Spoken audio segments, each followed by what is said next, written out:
Hello, writers! Welcome back to this two-part series on the essence of fiction. In part one, we looked at the difference between telling and showing and how to change a telling line into a passage that shows by focusing on a specific moment and using details and dialogue.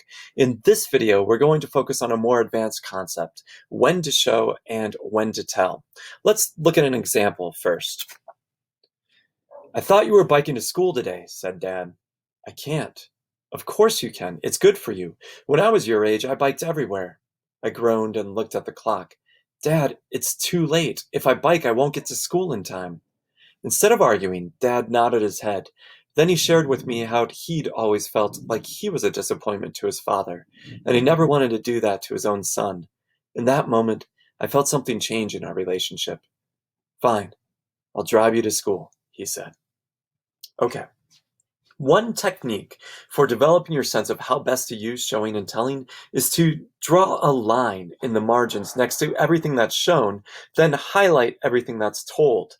If we were to do that with the example passage, we'd get something like this. Although at first glance, it might have seemed like everything was shown in the above passage, by highlighting telling lines, it now becomes clear that the critical moment where a change takes place in the scene is told instead of shown. That's not very satisfying. It robs the reader of getting to experience exactly how things changed, and experiencing character change or transformation in the face of adversity is often the point of stories. So, if there's one moment that needs to be shown in this passage, it's the moment where things in the father-son relationship start to change. If we were to reverse things in this passage so that the shown parts are told and the told parts are shown, we might end up with something like this. Dad and I started to have our typical argument about biking to school, but then something strange happened. He stopped and nodded his head as if he agreed with me. "It's funny. I used to have arguments like this with my own dad," he said.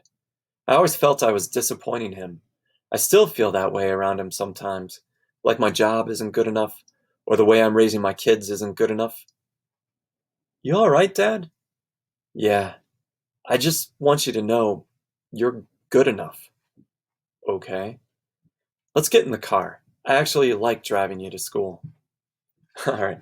Although it's not incredible writing, we do get a sense of things shifting here. Even the characters involved seem surprised by this unexpected turn in their relationship.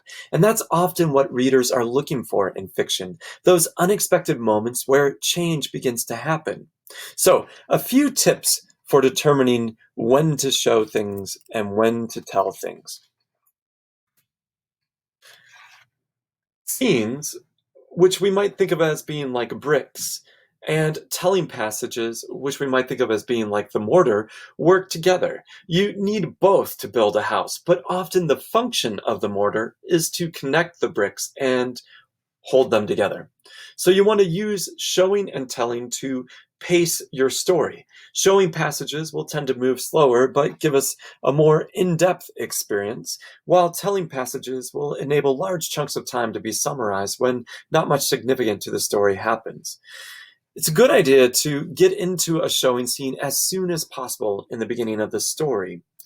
Once we get into a scene, the reader will feel like the story is starting to happen, which is why you want to move us into a scene early on.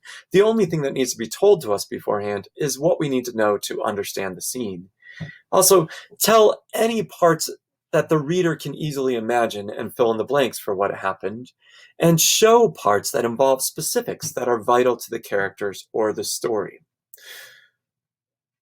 You want to especially show moments of change. These are new insights, shift in relationships, character changes, or breakdowns. When change is summarized, the reader doesn't get to experience or interpret the most important parts of the story. So you want to leave the story open to multiple interpretations by showing key moments. And most of all, the crisis of the story, which is the turning point or a critical change, must be shown in a scene. Otherwise, it's an anecdote, not a story. All this is just the tip of the iceberg. I hope you'll check out the three-part series I did on dialogue for tips on how to develop that aspect of showing, and check out the short video on description for some quick tips on developing sensory details.